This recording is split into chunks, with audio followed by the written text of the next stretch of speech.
Sergeant Butterman, the little hand says it's time to rock and roll. I'm Chris Spivey. And I'm Eddy Webb. And today we're here to talk about Hot Fuzz on Genreless.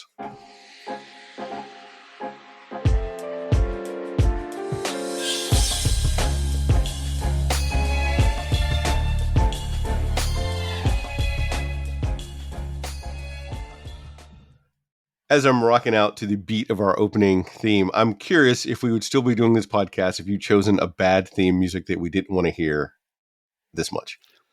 Well, thank God I chose a good theme. Good job, past me. All right. So we're here for the second in the Cornetto Trilogy. And I'm pretty excited about Hot Fuzz. I may admit I don't know if I'm an action movie fan, but I'm more of an action movie fan than I am of a horror movie fan. So it was a nice niche. And also, I've been a cop. It could have been one of the reasons like this movie appealed to me. Given the time when it came out, I don't think I was a cop anymore, but I might have just stopped being a cop or I was about to stop being one. So there's a lot that you can see in this that you can enjoy. Yeah. Much to part of me doesn't even feel like it's worth having the police talk associated with like Hot Fuzz, simply because it is so over the top, much like some of the John Woo cop movies, that the propaganda piece for discussion that if you're not aware of, you should definitely look up yourselves, doesn't necessarily apply to this film, given the context that it's made. I agree with that, on top of the fact that propaganda, as I understand it, ultimately revolves around showing that the police are morally and structurally correct. And this movie absolutely undercuts that on every level. Yep. So, if anything, it is anti-propaganda. Except for Sean. Right. Not Sean. Nicholas. Right, but even then, like, his name, Nicholas Angel, is like, he's very clearly a John Woo style protagonist, right? No, all right. So this is the funny bit, is that I love the name Nicholas Angel, and I thought the same. But one of the things I found out is that it's named Nicholas Angel because I think it was the sound designer's name is Nick Angel. Really? So they're like, oh, that's a good name. They just went Nicholas, which I think might have been his full name. Nicholas Angel. Sound tech. Dicky wiki wiki. That's like Dick Wolf levels of name, right? Oh, fucking Dick Wolf. That is a great fucking name. And made some good TV. Just saying. Yeah. Digression, but Nick Wolf's doing these three kind of CBS Chicago, like Chicago PD, Chicago Blue, and Chicago Hospital, whatever. Chicago Hope. And apparently they're doing a crossover this year. So all the Chicago-based shows are actually going to cross over into like one night of TV. And I'm like, this is some Arrowverse level shit. That's amazing. It's the Chicagoverse. Trademark. Right? I love the fact that they've flagrantly stolen that idea from superhero TV shows. And it's like, yeah, sure. Why can't our Chicago-based shows cross over? That's awesome. Oh, now they just need to make a musical with it and they'll be all rented out completely. Pretty much, yeah. That's it. You know what? That's a Marvel movie I want. I want the musical Marvel movie, whether or not it'll probably have to start Dazzler to make it happen. So X-Men movies, if you're looking for it, I want my musical. The Marvel Mutant Musical. There you go. Trademark. I mean, Marvel did say that Dazzler had a movie in 1980, so I mean, we're just waiting for it to happen now. I don't think Xanadu really counts, Eddy. No, there's actually like a whole running plot line in Marvel Comics that she had a movie coming out, and then the movie came out, and then it was supposed to be themed around an actual movie they were making that just fell apart in pre-production. You know, the Fantastic Four in the comics had a movie too, early on in their run. And Namor was funding it. Yeah. I knew a few Fantastic Four facts. So we're talking about Marvel now. Eddy is the actual Fantastic Four fan on the show. Right, I know some tidbits. Right. But we're not here. I know about Ben Grimm's wrestling career, so I'm that kind of fan. I think everyone knows about that. How else would he have met Sharon, who became Miss Thing for a while, That was a she thing. Before then, she became super big and overly rocky, and Ben Mhm. transformed again into a look at that deep comic knowledge. Yeah, yeah. You know That was what? a good run of Fantastic Four. What? We're just gonna go and cover Ben's like wrestling career in for our next speechless run. It'll be like Ben's There we wrestling go. bits. There we go. I love it. I'm all for it. We might have to Uh, bring Matthew in though because it's about wrestling. it's true. So anyway, we're not here to talk about action wrestling or luchadors. We're here to talk about Hot Fuzz, an action movie, not a horror Which movie. has a significant lack of luchadors. I have noticed. Well, if you we could make a joke about Jack Black making a luchador movie. We could, Yeah, but the movie is a joke enough as it is. So, yeah, yeah. So anyway, this movie really exists because of the success of Shaun of the Dead, and Wright wanted to make a movie about cops because there's lack of sort of action cop films in the UK at the time. That was one of the reasons that he wanted Mhm, to make this film. mhm. Yeah, I mean, as I understand it, cop television shows have a long tradition in the UK, going back to at least the 60s. Uh, but the specific kind of renegade or action cop thing, you're right. There's been pretty much a dearth of them in the UK. So it's not surprising that he wanted to do this. And again, like we talked about with Shaun of the Dead, it's not quite a parody of those kinds of films. It is doing something else. Although I think it walks closer to the line of parody than Shaun of the Dead did. Hmm. See, I don't know because I'm torn by that, given the fact that action movies themselves are almost parodies. So it is. Right. I said it. If you like action movies, go talk to somebody else about that. But horror films aren't so much a parodies of themselves. Horror films are generally horror completely in tone, and people do realistic things within the scope of humans, Mhm. compared to an action film where fucking look at any Arnold Schwarzenegger or later Rambo movie. That is almost I a see. parody, but it's not. It's the genre itself. So that's why I'm torn to say this is a parody of them. So I your think it's argument almost is that so your argument is that because the genre itself is so prone to self-parody, whether accidental or intentional, that therefore if they crank it up the same amount as Shaun of the Dead, it's going to come across as more of a parody as a result. yes. Okay, I think that's fair. That's a fair assessment. Hmm. Now I'm really thinking about it, but it is definitely a more humorous version of it. And I know they're Mhm. saying they're parodying, but then it gets into like a matter of levels and other things that Right. we would have to do a I, whole I action will. movie run on to discuss. Yeah, I will say this is also. I did. I did not remember this the first time I watched it. This is only the second time I've watched the movie. The first one I remembered. I just remembered it was like, oh, it's a action film comedy. And as you correctly pointed out, I was misusing the words action film in the last episode. This is much more accurate to that. That's correct. But also, I did not realize until I watched it this time around that there was also this momentary trend of conspiracy police procedurals that were happening, and it's also a nod to that specifically. It's the there's actual mystery plot here, and so I was surprised and pleased to find it's also a loving parody of mystery stories Yeah. on some level.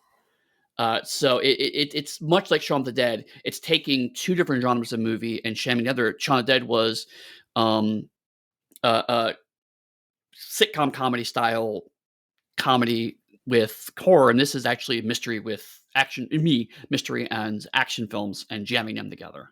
There's much more natural overlap in them too, but there still is some distinctions. And I will always give a whole bunch of credit to Shaun the Dead though for being a zomcom because that is like a brilliant thing that was not done. And how you said last time, they sparked off like a whole new genre of stuff, and that's why you have so Mhm. many movies for it. And Hot Fuzz is the most commercially successful one of the trilogy, but it didn't spawn a whole bunch of other things because the genre that it's sort of riffing on is so diluted that it would be hard to do that. Plus, I mean, there were things that came before. I mean, the Police Academy movies are kind of a natural antecedent to this. Um, uh, I feel like this does it better because, again, I think there's a certain amount of whether if you take these tropes and juxtapose them with, in this case, very rural British life, um, uh, but it reveals a secret third genre of movie that I'll talk about when we get closer to it. That I find particularly interesting. So the title of it, Hot Fuzz, was originally a riff because they wanted a like a 2-word title, like a lot of the action movies from the time in the 90s, like Blown Away, Die Hard, and those sort of things, or Executive Point Break, Decision. They yeah. wanted it to be do do do do. Mhm. And the name Hot Fuzz, it was not the first name. Do you know what the original name for the movie was supposed to be called? No. Blue Fury. But Peg was See, like, that would have been indistinguishable 80s film in my head, right? yeah. And funnily enough, though, that even after that, Wright was like, all right, we won't call it Blue Fury, but we'll call it Hot Fuzz with 2 T's. HOTTFUZZ. And and once again, Peg was like, no, I don't want to do that because for eternity, every interview I'm in, they're going to ask me why the second T. And he's like, I don't want to feel that question for the next 40 years of my life. That is a fair reason to do that. I really want to be in a room. I would have loved to be in the room to see them write the scripts for these and see how much they riff on each other to see what would come out of it. Mhm. Well, yeah, because like the movies and to a degree also television shows are really a synthesis of the scripts and the direction. So, what percentage of it? It's a bit like with comic books, right? How much of it does the artist contribute? How much of it does the writer contribute? And there, you have to have both, but the percentages of who contributes what can vary wildly amongst creative teams. So, yeah, I would love to know how much of it is Edgar Wright going, I want to do this kind of shot and this kind of shot and this kind of thing, this kind of scene, and Peg writing around those interests, or how much of it is Peg going, here's the script, and then Wright kind of okay, then we do this with it. Yeah, I would be love to know that. Yeah. So if it was the Marvel method or not. Right, And exactly. for people that are curious, the Marvel method, if I remember right, I said it, is back when the artist would draw everything and the writers would fill it in after the artist was done. Well, the writer artist would brainstorm a outline, then the artist would draw it, and then the writer would fill in the balloons. Yeah, Which led to a lot of funny, interesting moments. specifically in the original run of the Fantastic Four. Back to that, because sometimes Stan Lee and uh, oh, I feel so bad. I've forgotten the artist's name. Because my memory's terrible. But the artist and the writer would sometimes disagree on where the story needed to go, and so you have the writer writing these extremely overwrought balloons to try to explain what's clearly not happening in the actual panel. Yeah, so it's fascinating. Since we're here, Eddie, do you like the Marvel method? Uh, As a writer, do you like the Marvel method? I've never used it, so I can't say for certain. Um, I think if I was with a writer that I trusted, I would be fine with it. Or sorry, with an artist I trusted, I would be fine with it. Um, but given how polished and structured media needs to be these days, I think it's implausible. Like, because especially for like Marvel, DC Comics, scripts will probably have to be vetted and checked, and has to do certain things. I feel like you couldn't do that without a script to begin with. So I feel like this is increasingly unlikely. Indie comics, I mean, frankly, indie comics usually are much more the artist and writer are the same person, so that's a moot point. Um, uh, but I suspect with indie comics that have actual teams, there probably is a lot more of that. I don't know. Do 5 pages of fight scene, and then I'll get back to you with script. As a side note, then, if you're not supporting indie artists that are comic book writers, you should go out and do so ASAP. Right. We can have suggestions if you want to talk about it in Discord. Jack Kirby. Fuck, why couldn't I not think of Jack Kirby's name?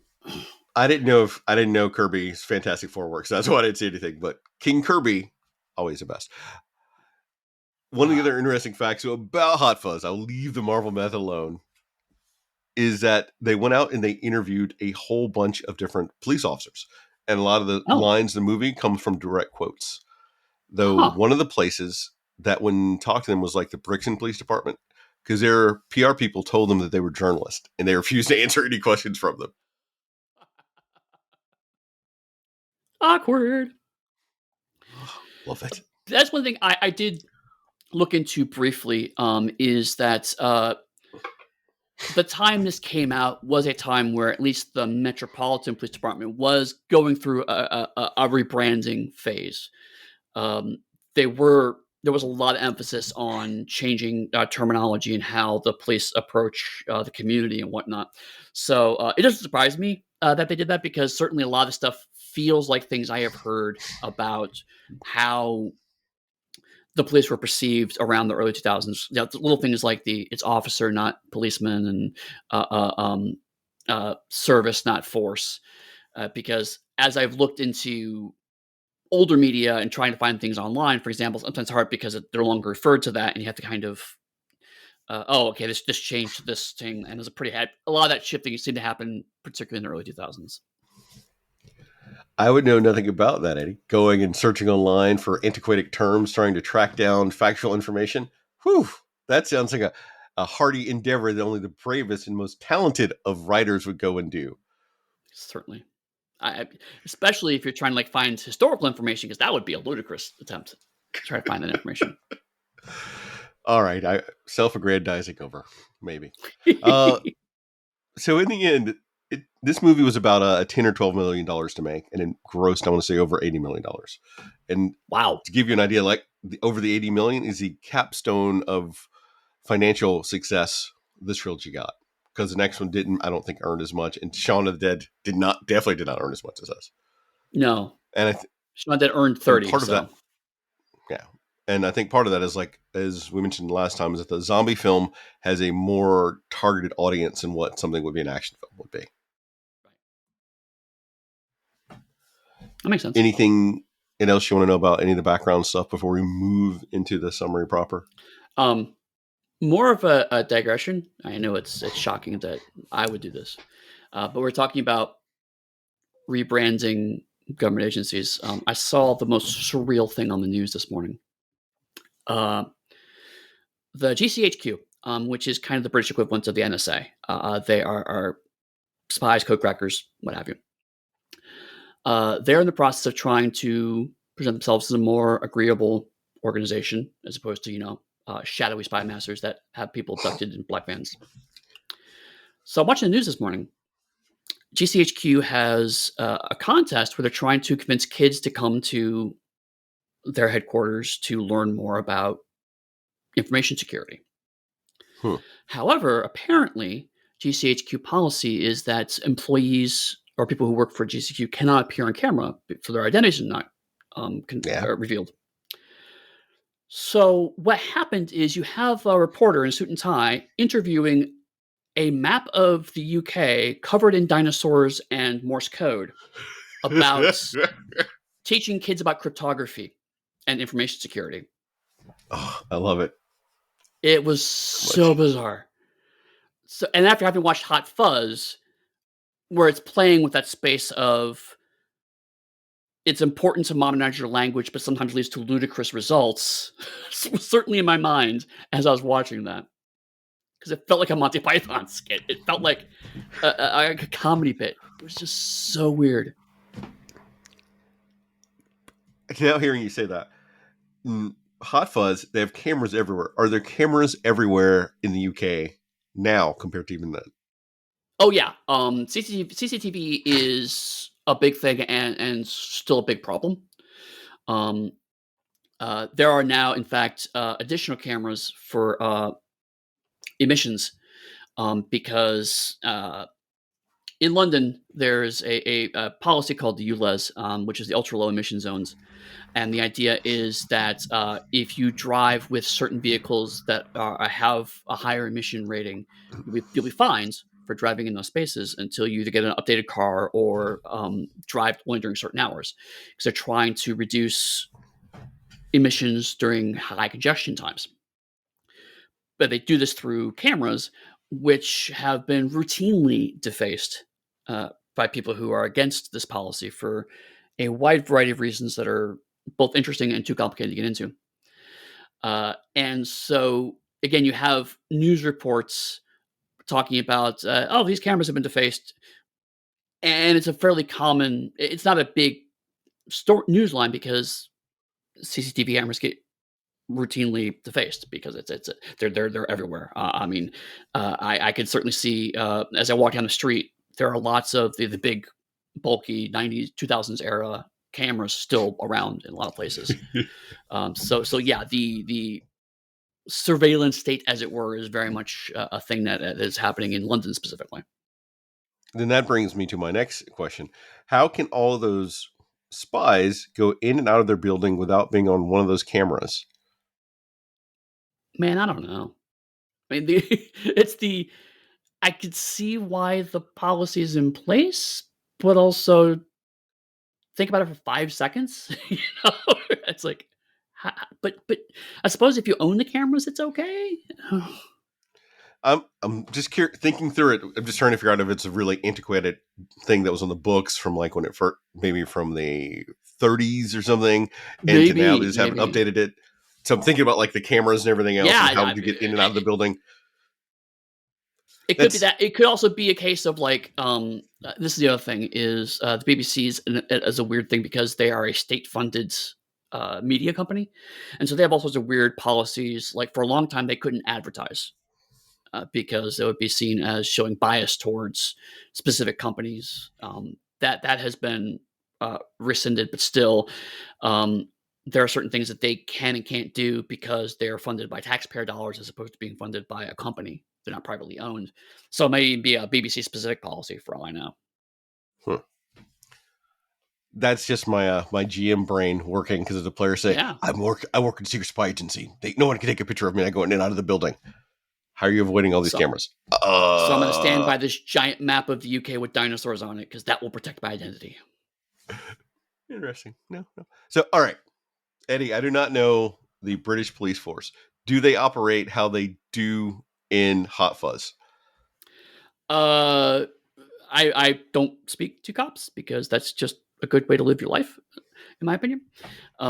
But I will say that some things seem to be similar and some things seem to be different. For one thing, nowadays police officers tend to wear high visibility vests, kind of the yellow or reflective vest. They don't wear all black anymore. That may have changed since 2000, so that may be just a thing that's updated over time. But black is Um, slimming. yeah, there you go. The hard rounded helmets, the big tall ones Yeah. that you see, I have not seen any of those in the real world. They all have the flat caps that you see Angel wear, and not the big tall ones that you see the other policemen wear. Okay. So I don't know if that's a London specific thing. Maybe that might be it. Hmm. Uh, the big one is that police officers there are always two of them. I know that as a policy. Police officers never go anywhere alone in London. So someone like Angel would have had a partner. I envision him having a partner, but him always outrunning his partner and being somewhere else. Much how when we did Forever Night. You know how when Nick, look at that, Right. Nick Knight would go into somewhere, he'd defeat everything, and Skanky would come running upstairs. Oh, Nick, what? That is how I envisioned Angel and whoever his partner was. Now I want to see Nick Knight and Nick Angel as a cop team. Nick and Oh, Nick. God. All right, I'm going to write that story. One's an American vampire. One's a British cop. They fight crime. But no. technically you're right. Nick is an American cop, but like one is a French, because I think he came from France, a French Oh, American right, cop. right. Oh god, that was so much fun. So the success of Shaun of the Dead had so many people come to them saying, "We want to be in your next movie." This movie is littered with famous cameos. They had to find a way to Yeah. shove in all over the place. Yes. Including Timothy Unbelievable. fucking Dalton. Oh no, Timothy Dalton's like a full blown cast member. So Yeah. for Dalton, they wrote the Skinner role with Dalton in mind, and Dalton agreed to it, and they were like elated. And one of the things was that Dalton decided he wanted the little mustache, and he was going to play the character like a Bond villain. So that's why he has Lurch, who's his henchman, and the cashier, who is like a good looking woman. So he's got villain, sexy sidekick, brutish muscle. That's amazing. Because the whole time I was wondering, I feel like this is a Bond joke, but I don't know if it was intentional or not. But knowing that now, I completely believe it, because I was like, am I just seeing the Bond joke because it's Dalton, or was this written with Dalton in mind? If it's the latter, and that's fantastic. I love it. And he requested some of those changes to happen too. And it was brilliant. Because this is a point in time where Timothy Dalton was what? Maybe a guest starring in Chuck, but wasn't sort of all over the place. Mm-hmm. Yeah, it was before he was Rassilon. Obligatory Doctor Who reference. Can't believe it. We can make Doctor Who references about everything all day. We haven't even mentioned. Did we mention in the space episode how Peg was in Doctor Who? Yeah, we did. In one of the Yeah, worst we did, episodes of because he was Doctor in an Who. episode that you didn't like, and I agreed. Fucking long game. I hate that episode. Yeah. We're not here to talk about Doctor Who. Although I think we're always here to talk about Doctor Who, really. Right. I mean, I did like the joke about I'll take it upstairs, and he points up and there's a giant monster there. That was the only part of the episode I liked. They did it 3 more times. It's like, okay, stop. It was funny the first time. Stop it. The other really interesting bit is that Wright filmed in his hometown, but his hometown was, I think it was Wales. I can't remember now off the top of my head, but it was so big. Wales is big Wales is enough not to a have been. town. Sorry, wherever Wright was from. That's, I'm an it's American. like saying Canada's a town. Well, I could pull another Americanism and go, well, it is. It's not America. But you're right. Regardless, wherever he was from, because I can't remember it off the top of my head. I thought it was that. Now I'm going to look it up later. Unlike Eddy, I don't Google on the podcast. I count on my shoddy memory. I do. And My memory's but there was like a cathedral in it, which made it not classified as a village. So they had to digitally remove the cathedral from a bunch of shots in the film. So I just thought that was utterly fascinating. They wanted to take it to his home and do that to keep money in that community. He was from Poole, Dorset, which means nothing to you. Absolutely not. But then if you tell me he was from Kentucky, I would still go, Right. Poole, Kentucky. There we go. For people that are curious, I'm going to point out, I think Eddy's editing my notes from this film. And I'm going to point out that last night, Eddy, I wrote this, is when I watched the movie. To reinforce how last minute one of us is and how professional the other one is. And I am not the professional one. Anything else before we move to the summary? No, I think we can dive right in. We get sirens, and then a long sun-bled shot of the kick-ass Metropolitan Police officer, Nicholas Angel, walking directly towards us. A voiceover drops in, giving us his full bio. Look out, John McClane. And then we get Uncle Christmas, a.k.a. Peter Jackson, stabbing Nicholas in the hand. And we shoot over to the office, where we have Watson, Arthur Dent, is going to promote Angel to sergeant as he reassigns him to Stanford, which he doesn't want to do. Nick fights against it. He asks to see the next superior officer. The next superior officer rolls in. It's Sean's stepfather, who says, no, we're still going to send you. And he tries to roll in the commissioner. And the commissioner says, nope, you got to go. And he says, but I won't go because the team stands behind me. And the team cheers he's leaving because Nicholas is an amazing officer, but he's not a team player, we find out. Mm-hmm. And we go to the crime scene where his girlfriend, who he's broken up with, Janine, or as I like to call her, Gladriel, Um, tells him that they're breaking up, and in fact, she's seeing someone already. And we get a joke about all of them in masks. And slowly, Nicholas packs all of his belongings, and we get the loneliest packing and travel scene I think I've ever seen in a movie because there's no one else, just him and his plant on a train. As constant voiceover calls come from Frank Butterman, who's going to be his new boss. Mhm. Uh, I genuinely enjoy this minor note. It's actually Father Christmas because that's a whole euphemism for Santa over here. Uh, but Hey, happy Christmas, Eddie. That's all I happy got for Christmas. you. Exactly. Here's your Christmas right here, buddy. Um, but I love this because it manages to be both the model cop archetype and the renegade cop archetype simultaneously, Yep. which is fantastic. And it does it by recontextualizing the police department as a bunch of manipulative, politically motivated people who care more about their personal interests than the interests of the community, which, makes no They sense largely in do. 2024 and it's a completely outdated concept. They largely do. And I love the fact that we get a quick bio of him, and then it's reinforced how amazing he is by the fact they're going to get rid of him because he's too good. Yes. Oh, love it. And it's one thing I like about this movie is because we're obviously watching it in the context of the other movies and it's based in Simon Pegg's career on some level. So if you're just watching the movie, it's a very clear uh, or exposition of whose characters are going to follow.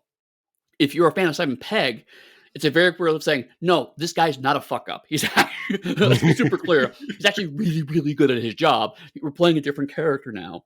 And it's like, okay, thank you for clarifying that point because without that, you're probably going, oh, well, Nicholas Angel's probably not a very good cop, and that's the gag. It's like, no, he's actually an extremely good cop, and that is the gag. Now that you mentioned that, how would you have liked if they hadn't done Hot Fuzz? In fact, sort of did like a Shaun of the Dead 2 or something else that riffed on that instead of like totally jumping to a different genre, different characters, and everything else. At the time, I was not a fan of Hot Fuzz because that didn't happen. I was like, I liked Shaun of the Dead. I wanted to see more of that, and they did something completely different. And it was structured very different. And again, this is without my knowledge of space because I didn't like space when I first saw it. And so I was like, well, I don't like this movie. Um, in retrospect, this was a very smart move because it shows that Peg and Frost both are not stereotypes. Frost's character from Spaced and Shaun of the Dead were kind of similar. We talked about that. Yeah. But Frost is playing a very different character here, and so is Peg. If anything, they've kind of flipped roles on a very high level. Um, How so? well, both Mike in Spaced and Ed in Shaun of the Dead really wants to be the character that Nicholas Angel is. So Sean Pegg is playing the idealized version of the characters that Frost wants to be, and Frost is playing the kind of bumbling guy who wants to do well that Simon Pegg has been playing previously. So it's not a one from one analog, but I could have seen how it may have been cast differently. I could see a path where it's like, okay, well then Nick will play Angel and Simon will play his sidekick. And it's like, no, Sean Pegg's obviously lead, Simon Pegg's obviously lead, so we have to kind of put them around Sean Pegg. So before I say what I'm going to say, have you seen The World's End before? I haven't, no. Then no comment. Okay. I'm not gonna spoil anything. I don't want to give you any That's sort of ominous. spoilers. Is it all right? When I found out that was Kate Blanchett in that super small role, I was stunned to know like that's all we Yes. got. We didn't see her face or anything, just like the eyes, which was an interesting choice. Yeah. It is similar to I don't know if it's ever proven, But there was like a super famous person who played a stormtrooper in the Episode 7 Star Wars movie. Daniel Craig. Daniel Craig, yeah. So yeah, it's Bond. the clearly some like you said, clearly people saw this and wanted to be a part of it because I'm this came out 2007. Yeah. So between this and Doctor Who, between Shaun of the Dead and Doctor Who, I should say, we have this massive influx of British led media that's making a worldwide impact. So I could see a lot of them, I want to be a part of this thing because it's getting really big. Similar to where Doctor Who, at least in the first couple seasons, started hitting above its weight and getting some big name people early on, then didn't, and then did, and then didn't. So I mean, it doesn't surprise me per se, but it is funny to see them being so reduced, which implies a certain amount of this would just be fun to do rather than because I think it'll help my career. It's like Bridget Fonda wanted to be in the Army of Darkness because she liked the work so much from the Evil Dead movies that's why she became Ash's girlfriend in the opening scene of Army of Darkness when they do like the flashback or whatever it is Ah, versus the other actress. Although I think she was one of the shimps, so they had like hundreds of shimps go through those movies. But if you want us to talk about the Evil Dead, you gotta ping us in Discord. yeah, talk about it. I did misspeak. Sorry, I misspoke. Around this time, actually, for 2007, I was in the Army. 2000 earlier, probably Shaun of the Dead. I was a police officer. So Okay. clarifying my own timeline as we go through it. Look at that. For people that are curious about the bio of Chris, I may never write that book, so you should just enjoy these snippets of my life. Any Yeah, just like do a bullet point list on Discord and that's it. Just read it once. If you didn't watch it, gone. Like tears in the rain. anything else about this piece other than it was good to see Martin Freeman again. So that Yeah. automatically links back to Shaun of the Dead. And you'll have like these characters that we talked about, they're just constantly being recycled in small roles and Mhm. nice touches. Yeah, no, I think we can dive in if you want. Nicholas arrives in town and goes to the with the creepiest hotel scene ever, like the pinnacle spot on Shining reference. We get some Mhm. crossword puzzle play, fascist hag. Unable to rewind, unable to unwind. He hits the streets only to discover the pub owners already know his name and they don't like the local news reporter. And we get a one comment about the greater good. Nicholas arrests an unknown to him man called Danny Butterman, who was drunk driving, along with a couple teens who were drinking in the pub, but later discovers that he is in fact the son of Inspector Butterman, his new boss, and Danny's a police officer. On his morning run, Nicholas is surprised that everyone seems to know him already, and then Bond / Simon Skinner, who owns a local grocery, turns up taunting him humorously. At the station, he learns that Danny's a police officer. He meets Frank, his new boss. And Frank loves the Western genre. I'm stopping for Westerns because I'll always get Westerns of fist pump. And Sure. another comment about the greater good. We get a reference about the person he's replacing who couldn't let go and couldn't like just unwind and take a break. So they had a breakdown. He gets a tour of the police station that is incredibly antiquated and the people there. He's frustrated by the village's mundanity and his incompetent colleagues, Frank and oh god. And then we get The the Neighborhood NWA. Watch Alliance, the NWA that prioritizes low crime statistics over law enforcement. Nicholas drops some facts about his badassness to Danny, who becomes obsessed with him, asking him constant questions. Have you ever pointed up in the air, shot your gun in the air, and shouted, "No!" Do, do, do, do, do.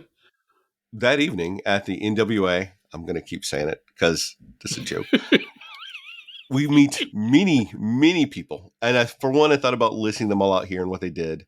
Then I went, you know what? Fuck it, I ain't going to do that.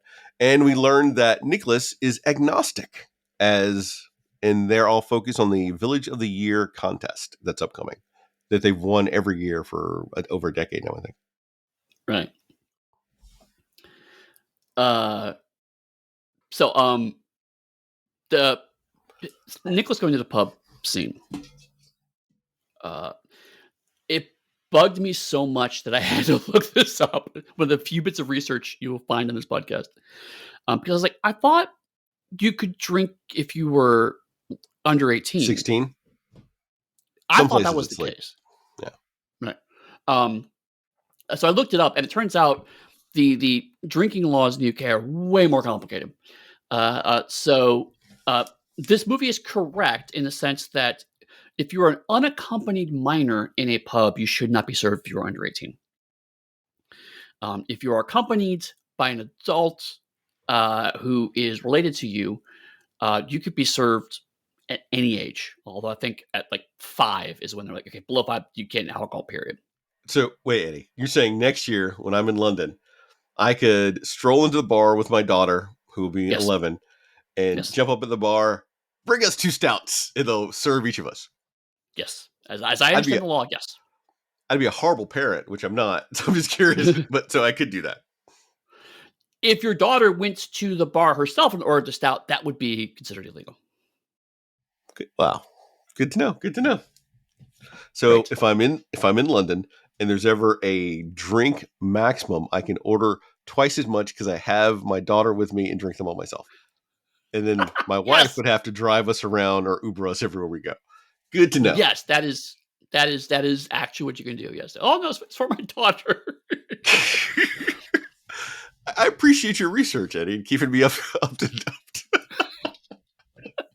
The things I do for this podcast. Oh God. But what the other reason why I found that fascinating is that Shaun of the Dead was very clearly made by a British team for what they assumed to be British audiences. It worked really well, but I think it was very clearly what they were shooting for.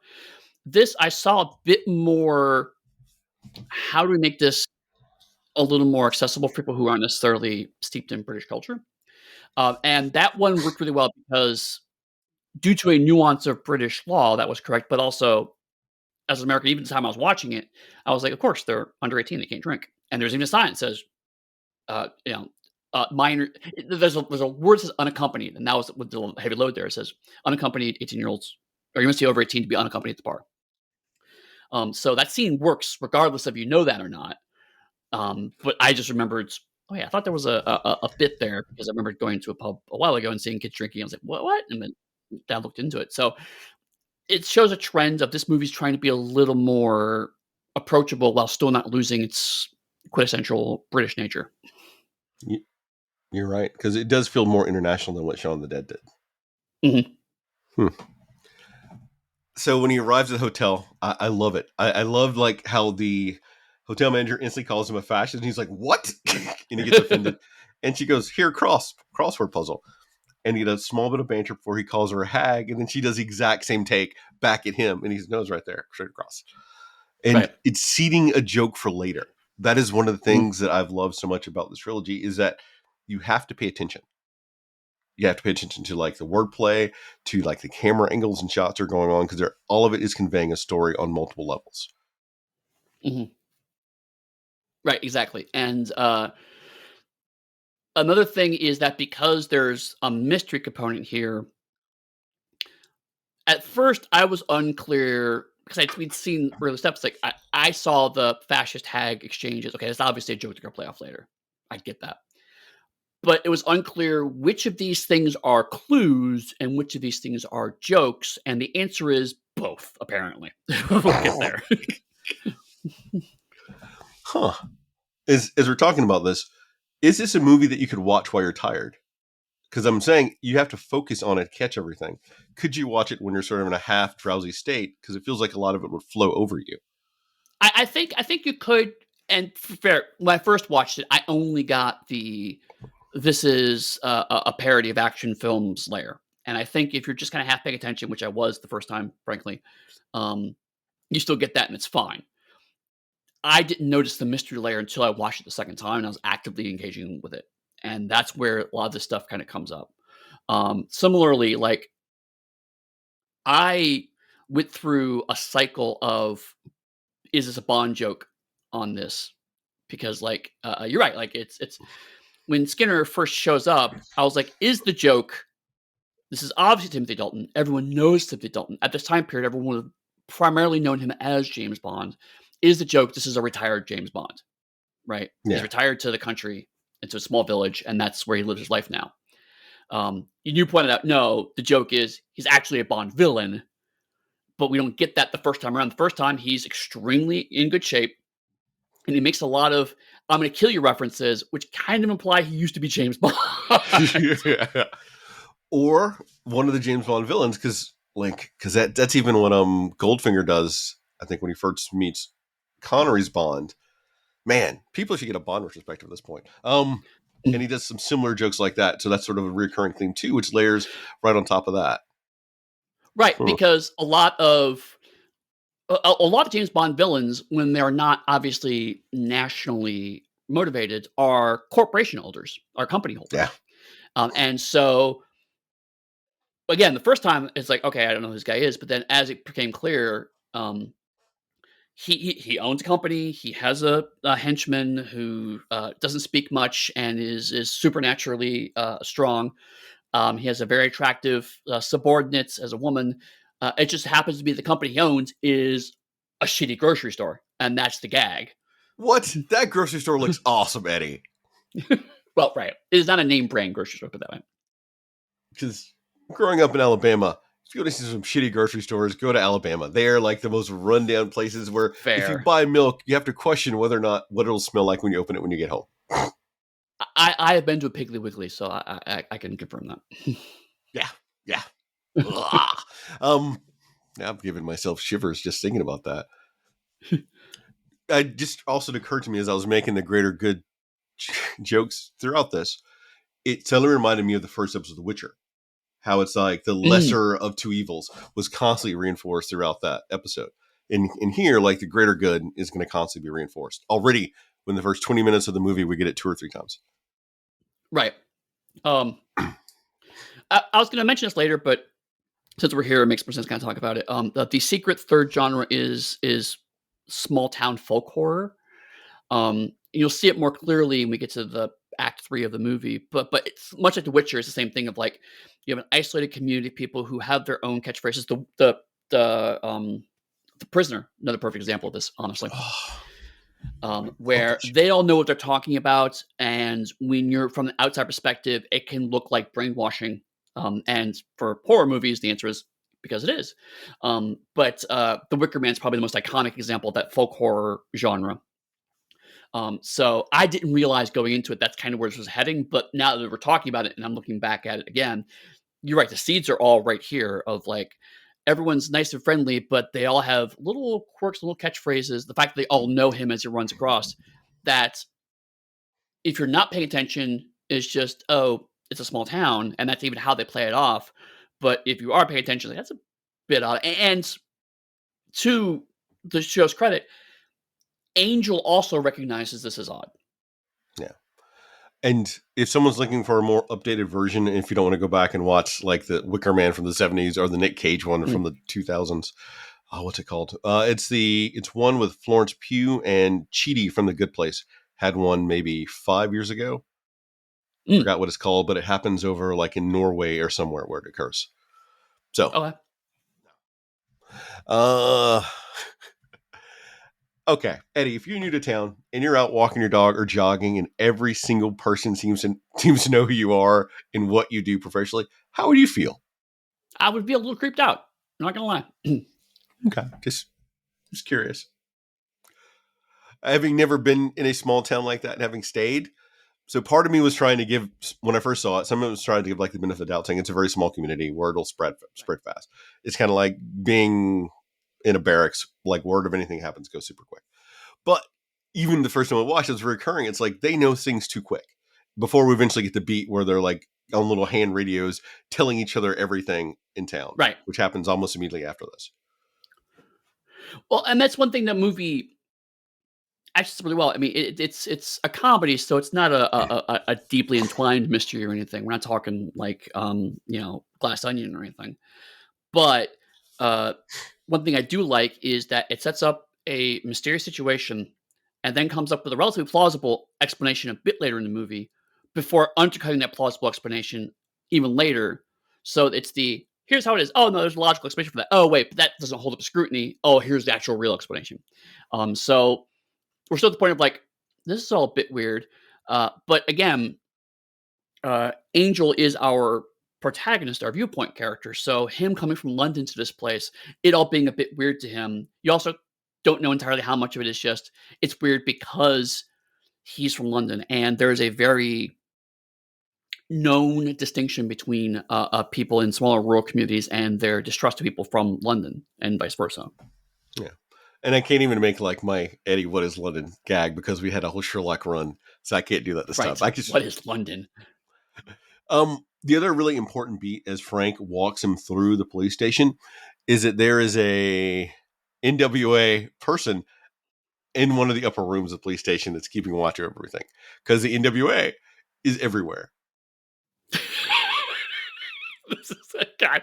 I knew as soon as I saw that, I was like, this is gonna be a running joke this whole episode. I saw the little NWA in black. I'm like, I could tell like 15% of our recording is gonna be like right off the bat. Oh God.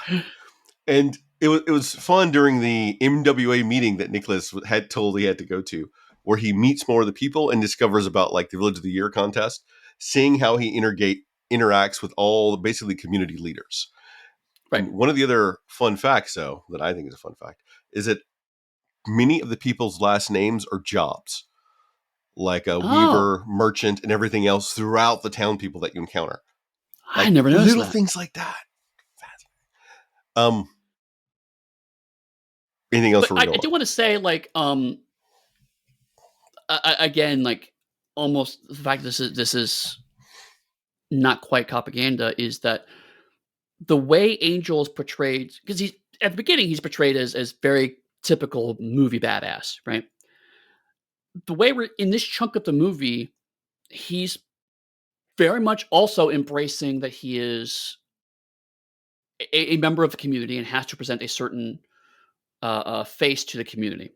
How he's trained as a police officer, and it's frankly how the idealized version of how a police officer should act. You know, they should go to community meetings. They should talk to people. They should offer talks. They should speak with the community and get to know them. There should be a community engagement from your peace officers. And so there's this moment of like, I this is clearly meant to be an action movie parody, but he's very much not only not doing that, but he's not playing the renegade cop stereotype we're used to of the I break the rules, I don't care about it, and I just shoot people who I think are prime. It's like, no, he's like, okay, I gotta do the hard work of sitting down and talking to people and telling people they can't have their swans run loose. We'll get to that in a second, and stuff like that. The actual real importance work that these people should be doing. Yes. Which it was a surprising moment that I was glad to see, frankly. And now that you mention that, it's interesting because when he's giving those lectures and talks about it, he's more engaged trying to convey that to them so Yeah. they understand it. But when he's forced to interact with them socially, he's begrudgingly there and says, "Yes, I was older and I had to be here." So it's showing you like the contrast in his personality between the person that's doing their job and the person that's been told this is a mandatory fun activity. Right, and so, one of the big running through lines for Angel is that he loves being a cop. He's always wanted to be the cop, and that's his weakness is that that's the only thing he can think about is being a cop. But then the movie shows the parts of policing that are not commonly shown in this kind of media, and he's embracing that just as fully. And so, like, again, it was a surprisingly good moment, and to your point, probably shows the research he did of like actually talking to people in these positions. It's clearly the idealized version, and again, the movie shows that everyone around Angel is ultimately corrupt. So that helps to play this because he's very much coming like he's the model cop to everybody else. Could you envision Riggs, Murtaugh, or McLean giving those speeches that Angel Not at gave? all. It would be hilarious to see John McClane try to give that speech, but no, no. All right. The Swan. Action movies. There is some banter between Angel and Skinner. The best chase scene so far in the entire 3 episodes we've been in so far. Angel and Danny stop. Uh, God damn it, you threw me off. I threw myself off my laugh. Nicholas and Danny stop the two lead local actors that are playing Romeo and Juliet production for speeding. Then the pair of officers unfortunately attend the actual performance itself before a cloaked figure later in that evening murders the actors, and their deaths are staged as a car crash. The following morning, only Nicholas expects foul play. Nicholas teaches Danny proper police work as Skinner drives by taunting the cops without having seen the bodies but knows who was killed, playing certain song to highlight it. We get a confrontation with the Andys who don't believe anything is wrong. Nicholas and Danny discover an illegal weapons stash, including an old sea mine. We get a Scooby-Doo moment from all of them as they run out before they confiscate it, and they find a shit ton of weapons. We get, I think, a recap scene of just them walking in the police station with crates and crates and crates and crates of weapons. And Eddie, I'm pausing for a second. Did you look at their faces as they came in with all those crates of weapons? Yeah, yeah. Like How, each time Simon Pegg was neutral on doing this, and Danny just gets bigger and bigger smile each time. It's hilarious. oh, so good. To celebrate, the pair go to the pub, and we get some of Nicholas's childhood. We learn that Danny's mom died in a traffic collision, and he shows off his magic trick. Won't be important at all. The pair are then dispatched to take home a drunk who is named George Merchant, a wealthy land developer who is then attacked later in his home by a cloaked figure and kills him in a glass explosion. Danny Nicholas warms to Danny, and they binge watch action films together at Danny's house. Eddie, the films they had to watch, they had to go and get permission from the actors if they could use Right. those scenes and their stunt doubles. I didn't know that part. That's interesting. The amount of work that took, I Wow. think Wright said that was the hardest part of the entire film. I believe it because I was like, you not only name drop, but also show footage from not one movie, but two. And I was like, that must have taken forever to clear. And so Wright and Peg watched a whole bunch of action movies to get into this headspace. From my Mhm. understanding, Frost watched one action movie. What do you think it was? Point blank Nope. Bad or break. Boys. Sorry. Bad Boys. Oh, okay. Bad I figured it was Boys. a Point Break.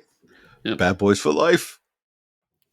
Uh, The Swan. well, Oh. it's just, so swans are assholes, right? So like, I completely buy this.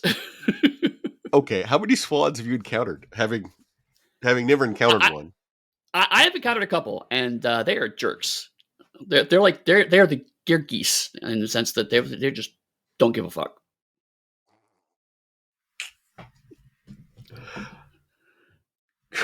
All right. So I love Skinner.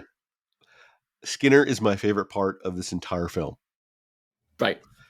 because you love a villain that's like chewing scenery every time he walks on. Either the smile is chewing scenery, that sleazy, cheesy mustache by itself chew scenery, and then all the acting that comes with it.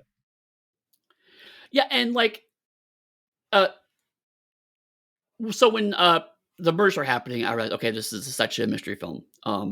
And so Skinner is so obviously the guy who did it, and I actually struggled around this chunk of the film because I was like, the mystery part of my brain tells me it's never the first person you think it is. Right, right. That's Yeah. that's the whole mystery trope. Is like if there's a person who's obviously the killer, they're not the killer. They can't be the killer, and so you discount them. But it's a comedy, so maybe that is the joke: is that the very obvious person is obviously the person who did it.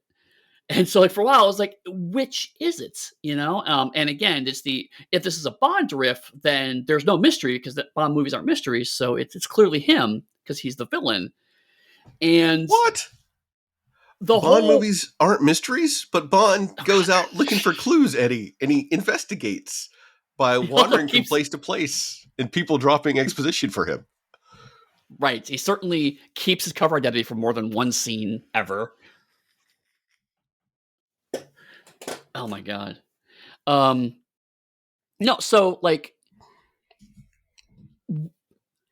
so I'm not going to go into we got a later scene where whoever did this actually gets revealed. But I got so distracted by is it Skinner, is it not Skinner? Also in between which genre conceit would make that funny, that I completely missed the actual resolution until it was too late. And so I'm mad at myself because it's like I know I'm better at mystery movies than this, but because much like how we talked about before, the comedy and the horror were slowly mixed back and forth until they kind of were just blurred together near the end. The same thing starts to happen here. It's like here's a joke and here's a clue, and then here's a joke and here's a clue, and then you start to realize, oh wait, the jokes and the clues are actually the same thing, but you don't know that until so right now Skinner is doing the obvious gag of I'm going to say something really obvious, and the detective's going to go, huh, I wonder what that was all about, even though it's super clear what's happening, and it turns out, no, it's actually not at all clear what's happening. The Romeo and Juliet. Like, I saw the movie with Leo and Claire Danes when it came out, and Yep. to see these two, we'll say, more established people playing those very roles, it itself is disconcerting. Much less they're constantly making out with each other, and to have them later saying, "Your wife, and you did a great job," and say, "Oh, that's not my wife." It's like, I got Benny Hill flashes. Right. I have a secret love of people who are really good actors playing really bad actors. And it was just so good. Oh. Anything else about this entire piece? Because there is the sea mine they find if we want to get into it, or we can just move on to the next beat. The other thing is, uh, uh, uh, in here we have the joke of Danny saying, "Well, everyone here is armed," and Angel is who? And he was farmers. Who else? Farmers' wives. That's one of the Andes specifically, Oh, was it Andy's? Okay. Oh, you're right. because It was one of the Andes. Right. that's because I only mentioned because they're constantly giving him shit, and that Right. is going to be a useful clue that they drop later in the film. Right. But what I love about that moment is like I saw one of the jokes there and missed the other joke. So the fact is that we're now at a stage where the jokes now have layers, and you may miss some layers of joke, and also they were clues, and you missed some layers of clues, and I've got one joke layer, one clue layer, which are different layers, and you missed the fact that they were both doing the same thing. Oh my god, this movie! Oh, and even the cut where Frank orders both Nicholas and Danny to take Merchant home, because he walks Mm. up to him and is like, "So you need to go home," and he's like, "Sir, I'm not that drunk." It's like, "Not you, him." And you do the camera flash over it once again, highlighting right skill, and the guy's sitting in the middle of a room next to like a video machine, pissing on the floor. Constant beats, and that's why you always have to pay attention, because that's not as funny if you don't see the gag versus just listening to it or half doing something. Ah, Yeah. I've certainly come to appreciate the it's just off screen right gag, and you're right. That is another perfect example of it. so Eddie, if I invited you over and you flew all the way over from the UK back to the US to come watch movies with me, and I said Point Break or Bad Boys, what would your first answer be? Probably Point Break. Okay, because I love the gag. I don't know why you point blank I'd pick Bad Boys, but that he goes, I don't know which one. He's not which one first. Like Right. even there. All right, so I may be overshowing my hand that I love this movie. Just put it out there. Angel suspects that the deaths are connected to a recent prop. Am I in the right place before I do what I'm about to do? In the right place. Yep. Okay. Nicholas suspects that the deaths are connected to a recent property deal. Once again, Skinner is on the scene being evil. At the station, the Andes continue to torment Nicholas, who is assigned to a church fair, and doing so again at the fair the next day. English. Nicholas is assigned over to the fair the next day. Danny accidentally shoots a doctor in the foot with an air rifle. This is, by the way, an homage back to Shaun the Dead. The Oh Tim yeah. Messenger, a local journalist, approaches Nicholas for a secretive meeting at 1500. Distracted by hosting the raffle, he misses the meeting with Tim, and a cloaked figure dislodges the pointy part of the masonry from the church as Nicholas arrives to literally watch the messenger be killed, which the inspector then says it was an accident, but he is convinced to investigate, and they have no luck in the investigation. Then we get a following montage of Nicholas Sherlocking this shit. Mhm. Angel learns from Leslie Tiller, the village florist, while trying to buy a birthday present for Danny, because he didn't know it was Danny's birthday, about her plans to sell the land to some of Merchant's business partners. While he goes to retrieve his notebook, a cloaked figure murders Tiller in her with gardening shears in her shop, and he turns to see the cloaked figure, blood gushing out of her neck. And Eddie, another great action scene, is when he throws the billy club to break the glass to make it easier for him to dive through it. Yes. Oh, I was so giddy. And Yes. pursues the killer to no avail. We get some debate at the police station about what's going on. Angel suspects Simon Skinner, the supermarket manager, as a property deal would have built a rival supermarket. But so the police go there in force, confront Skinner, but he has an alibi. And Skinner gets to humiliate Nicholas in the process. This is honestly, this is all great, but in particular, this is when I started to realize that the jokes are clues because they had made a few passing comments to the fact that the reporter is bad at spelling, and there was an entire gag that we skipped over where he misspells the last name from Angel to Angle, but the way the scene was framed made it imply that it could have been an intentional slight until after that plays out for a bit, someone makes the comment of, "Make sure you spell his name right this time." And then when later on, when Nicholas starts doing the investigation scene, uh, we cut to a point where Nicholas is reading the newspaper long before we met the reporter, and there's a typo on the page that we see, which was very kind of Knives Out. I'm going to show you the clue in boldface and then make you forget about it. But we get that gag right away, though. So thanks for pointing it out. Is that the pub owner's wife? Well, the wife Yep. of the pub points out that he got her age wrong. He Right. said she's 55 and she's only 53. Right. Because they laugh about Right. it every time. And so it's a, little things that like again, it's all there, and then when it's the oh no, he's just bad at his job, it starts to set the okay, it was a joke, but it was also a clue, and that's when I started realizing, oh, this movie's doing some really interesting stuff.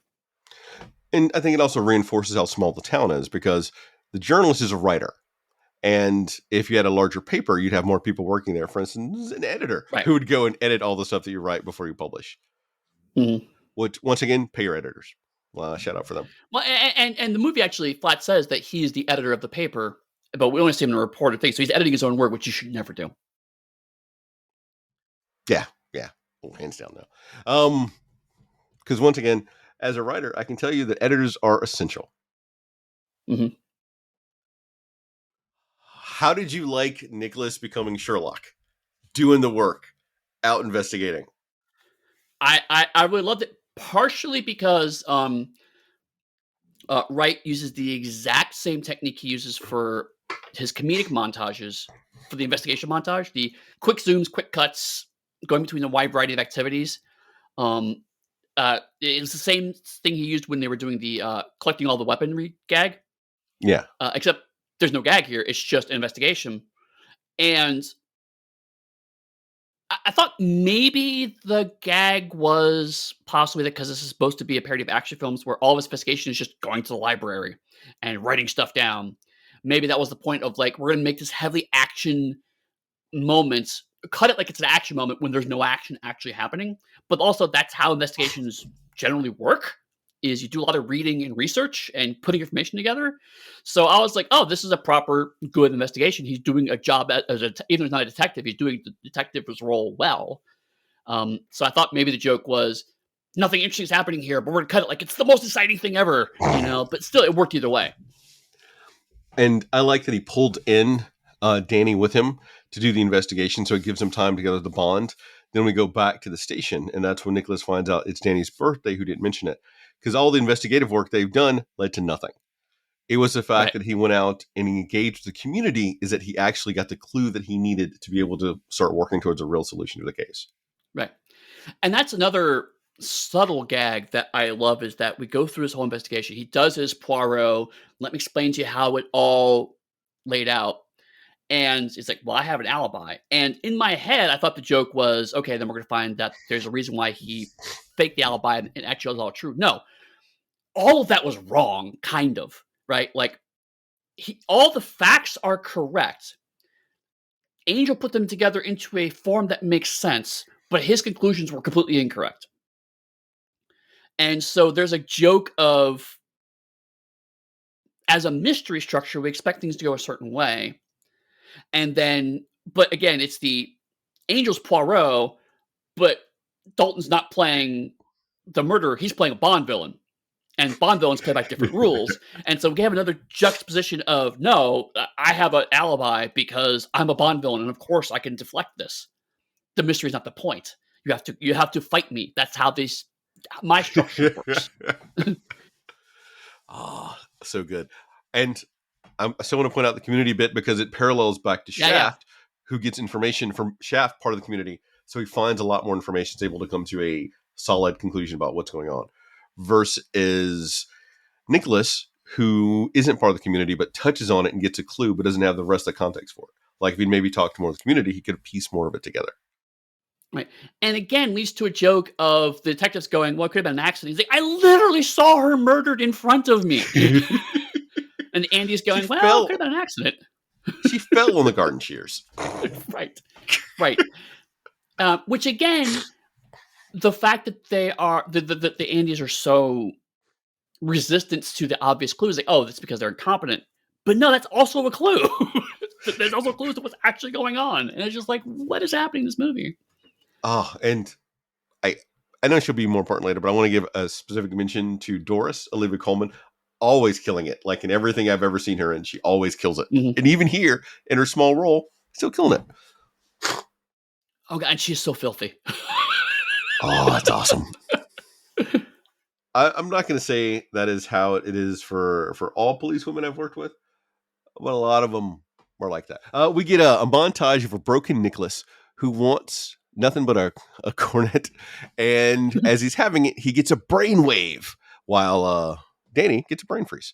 He realizes there are multiple killers, so he's sent home to sleep on it first by Frank, who says, maybe think about it, we can look at it tomorrow. And back in his hotel room, he's attacked by Michael Lurch Armstrong, an employee of Skinner. And in the ensuing fight, Nicholas incapacitates him with his secret weapon of his potted plant. Then he learns, as he gets a call over the radio from Skinner to Lurch, he discovers the secret plot that the NWA is meeting at Sanford Castle to discuss the upcoming village award. He leaves a voicemail for Frank about everything before encountering Danny before he leaves, he tells Danny to wait in his room, but Danny gives him his notebook. The NWA, led by Frank, reveals they have committed the murders and staged them as accidents because each victim threatens Sanford's chance of winning the Village of the Year for the greater good. Irene, Frank's late wife, and Danny's mother put everything into helping Sanford win the first ever competition, but travelers ruined their chances the night before the adjudicators arrived, which drove her to suicide. Frank has since vowed to help Stanford win the Village of the Year award every year, whatever the cost, for the greater good. I'm going to stop for a beat to say that one of the phrases someone said is "make Sanford great again." Sanford great again. In What the 2007. fuck? Nicholas flees, stumbling into the castle's catacombs and discovering so many corpses of the NWA's victims, some of whom Angel had helped arrest or questioned. Danny suddenly appears and feigns murdering Nicholas and pretends to dispose of him unsuccessfully, and he urges him to return to London for his own safety. Yeah. So the moment of it was multiple killers. And I was like, of course, it's perfect mystery pacing because how you want people to feel is like, of course, I should have seen that. Yep. And so that's how I was like, yes, of course they're in hoods. Why couldn't there have been multiple? Why did I never consider that? Because I was so obsessed with like, how does Skinner tie into this? And the answer is he's relatively ancillary to this. But that's perfect because we've seen how fast Nicholas is, and we get, even if we do flashback to the guy stealing something from the grocery store, Nicholas runs to catch up with him, and we have the great fence scene where he's jumping over like the fences, sort of a shout back to Shaun of the Dead, but this Yep. time he's proficient, Right. and we've seen And that, and you're thinking, how can anyone keep up with him? right. And you get their Exactly. multiple killers. And the even the moment of the cloaked figure running faster because Skinner ran faster than Angel, and so we put this piece together, so it must be Skinner, and that's exactly what Angel goes for. And it's like, no, it's just because a different person who was fresh was able to run, whereas Angel had been running for a long time. Yep. So it's really, really, it's not a tightly woven mystery. It's not. But what it does is that because it has other genres going on, it plays to expectations because, like, there's in your head, you're going, okay, it's Timothy Dalton.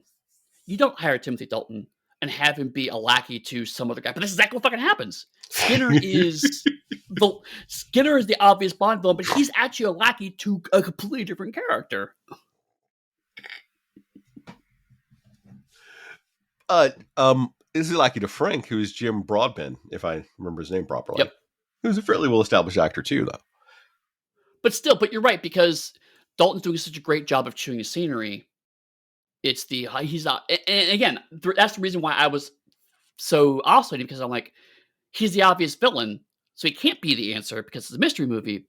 But if it's an action film, he has to be the villain because the obvious villain is the villain in action movies.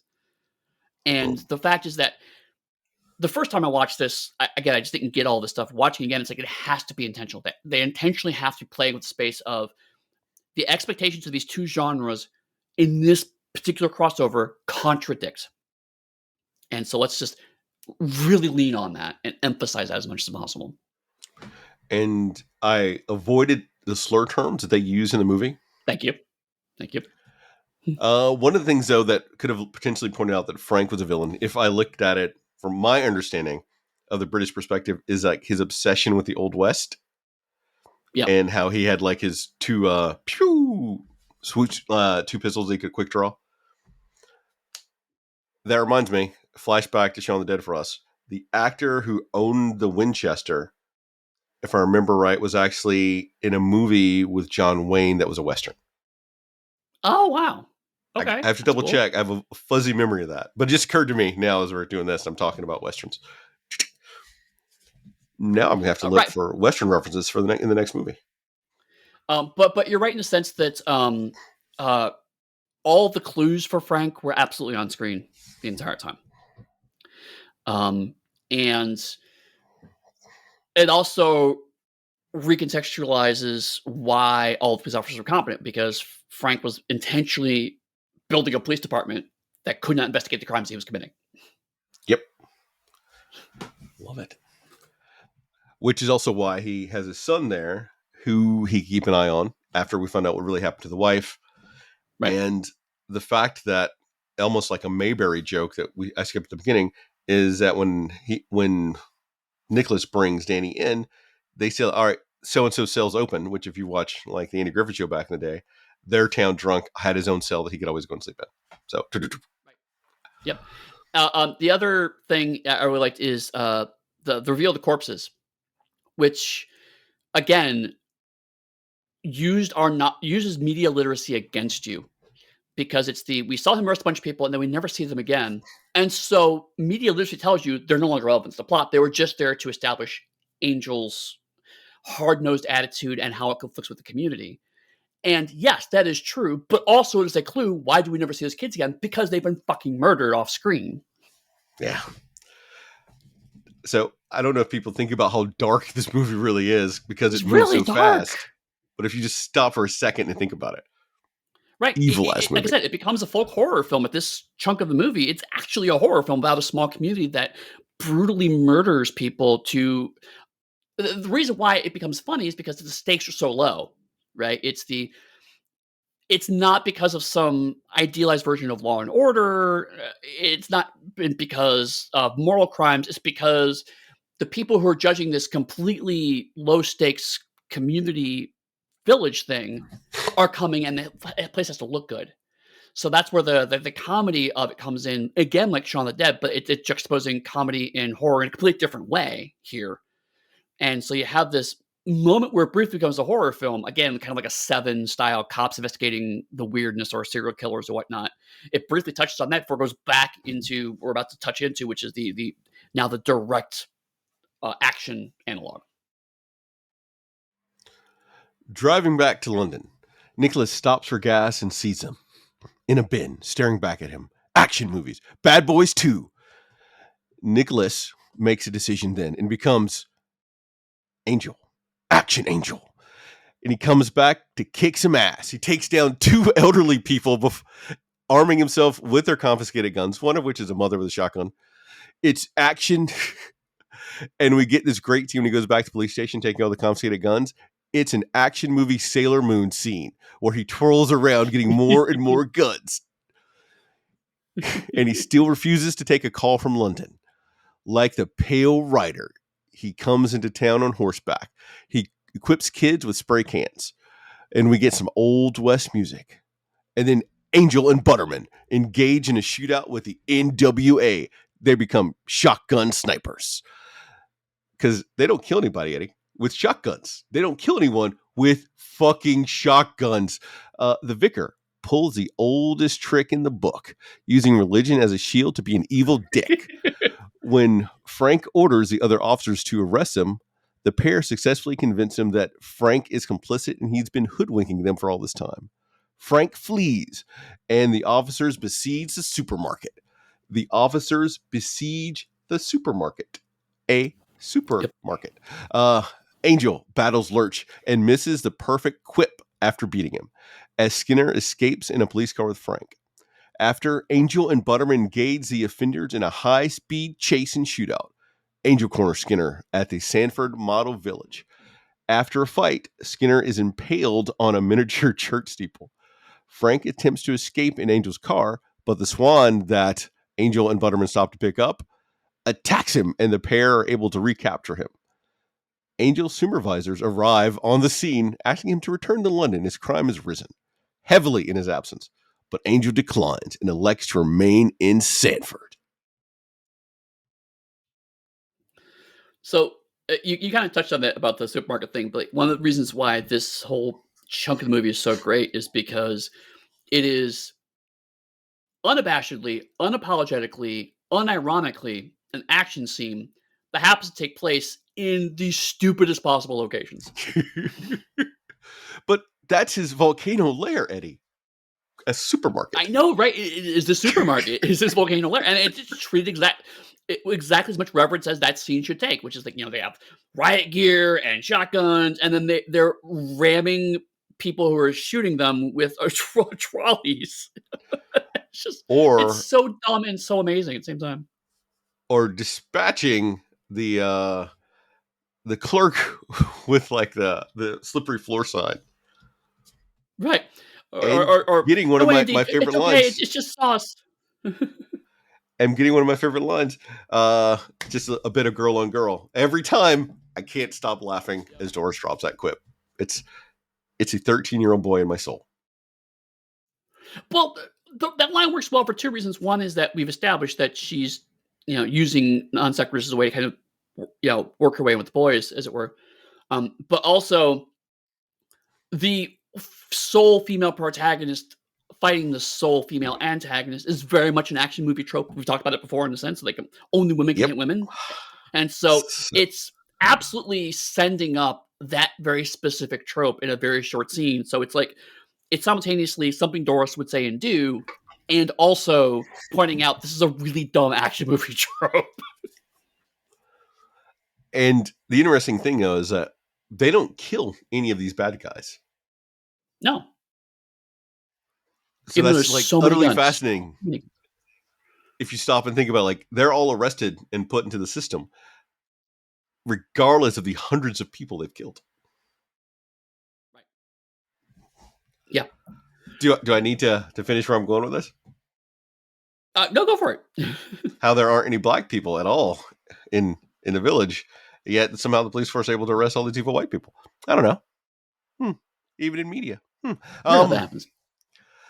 I I love the fact though that the vicar gets to shoot and momentarily incapacitate Angel because we get that play on religion and agnostic, Mhm. and then we get the real and we get the evil of like the vicar himself before he's taken down by Butterman. Right. Um, and also it plays off of the again before about the gag A of who's armed, farmers and farmers' wives, where earlier on the farmer was armed and then his wife had a shotgun.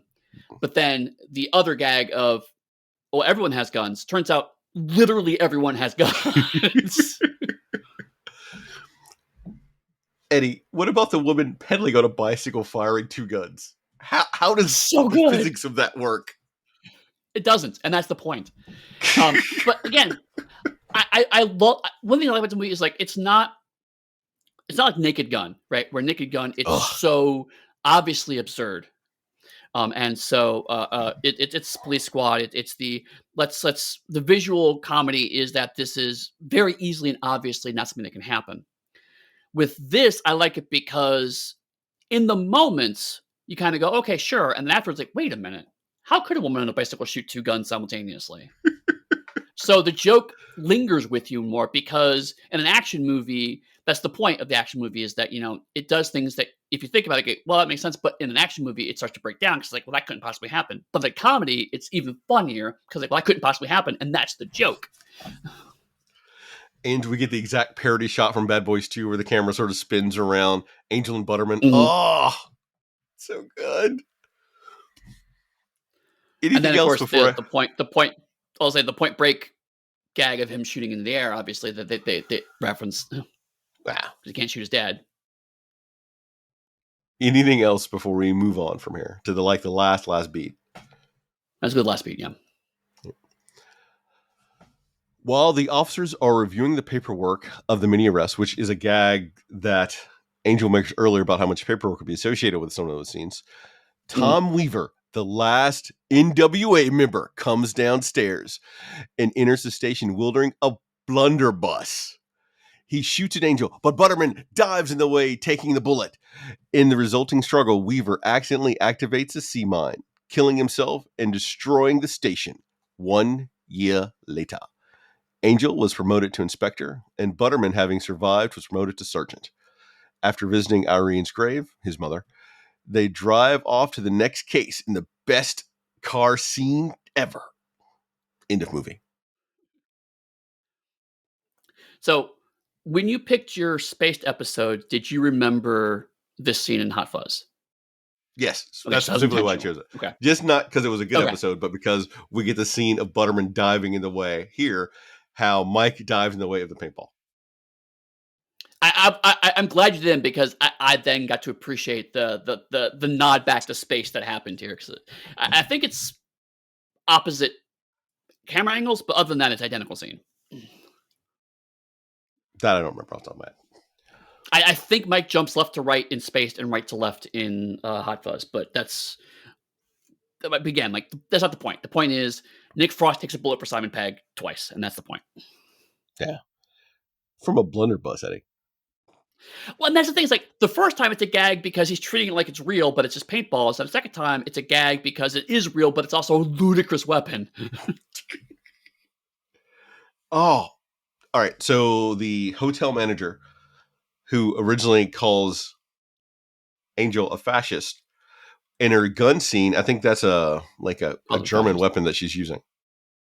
That's even So better. many fucking layers. Oh, Oh god, it's so good.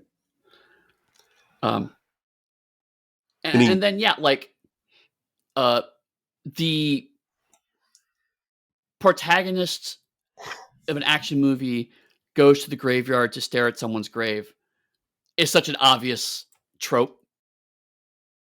And then it's I just bought flowers for your mom, so you can go visit her graveside. And it was just like it's. I'm much happier about this ending than I was with Shaun of the Dead Absolutely. because it buttons down the tropes in a more obvious way. Um, and it still falls through logic of the movie, which is that uh, he has found, even though he was an action cop in London, by briefly being an action cop here, he actually finds that he loves his community better because he's actually engaged in the community in a way he wasn't doing in London. So that all still flows. It's just in Shaun of the Dead, it was a much more kind of satirical take, and so it felt a bit weird. Here, it just feels very natural. And part of that transition happens, at least for the cops that he's working with, is in the grocery store. And like when one of Mhm. the Andes, who originally called him like an insult before, uses the same insult in an endearing way to sort of establish their bond. So that was like a nice play because it also shows like the male masculinity. I can't really show you that I care about you without looking like I'm weak. So you still have that reinforced in the movie too, but like a moment where it becomes part of them. And then the station Right. where they're all friends, but once again, he throws a trash can at his head, So random. There's ha ha ha bonk off screen. which then becomes the weapon that Angel uses to incapacitate Weaver. Right. Yeah. Ah, I love this movie. Any closing thoughts as we've been going on for Shaun of the Dead for a while? Sorry, Hot Fuzz. Strike that, reverse it. So if I'm trying to reverse it, right? Um, uh, it's interesting because like I mentioned last week that I really liked Shaun of the Dead, and while I don't watch it regularly, I still have a fondness for the movie, and it was nice to go back and watch it. With Hot Fuzz, I remembered being kind of meh about it, and I liked this movie a lot more the second time. And so I think right now in this moment, I actually like Hot Fuzz slightly better than Shaun of the Dead. I think part of that is like you said previously, zombie movies and romantic comedy are two very different genres, which both have relatively combined have a very small audience. Very few people are going to be into both of those, and so it accidentally spawned an entire genre, so therefore it aged better because it inadvertently created a genre, and therefore is the exemplar of the genre it created. Whereas this, so many movies that it's touching on and overlapping, including, like I said, like you pointed out, the inside joke of it's secretly a Bond film because Dalton's in it, um, ends up hitting a much wider audience. But I think it's to the movie's benefit structurally because it could be a little looser and flow better because as opposed to Shaun of the Dead, all of the rom-com stuff had to map to a zombie movie in some way, and it's very I like the structure and the tidiness of that. This is just kind of, okay, we can play a bit more because there's so many different tropes that they're overlapping, we don't have to touch on it much, and so as a result, it can swing between those much more freely and therefore set up a different style of comedy that's really, really great. One of the reasons I enjoy doing this podcast so much for you is that we generally agree a good 90 to 85% of the time. So when you give these immaculate sort of like recaps and synopsis, I generally agree with you and I get to go get away with saying, uh-huh. Or Yep. let me, damn, you stole my line. I was going to quote the movie. Yarp. Narp. One of my favorite jokes. Narp.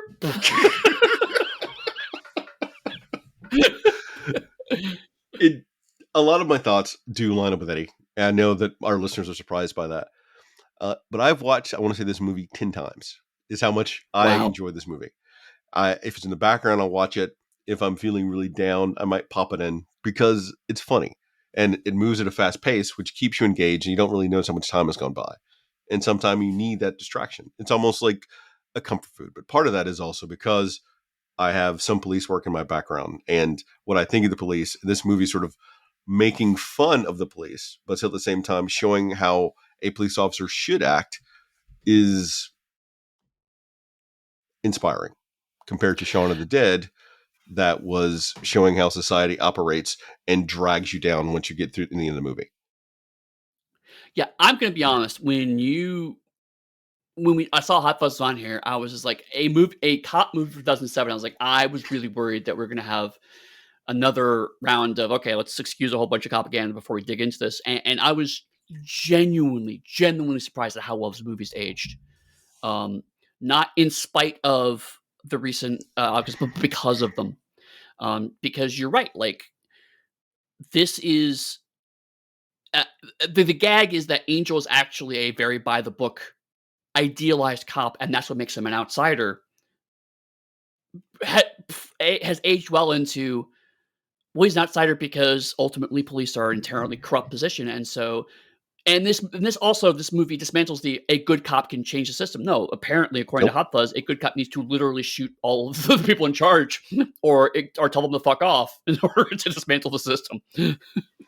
And the only good station potentially have would be the one small, like tiny village they're in where he's in charge. And he has a support structure that reinforces his ideals because they weren't taught any different. So that's also funny in itself that shows you the importance of education.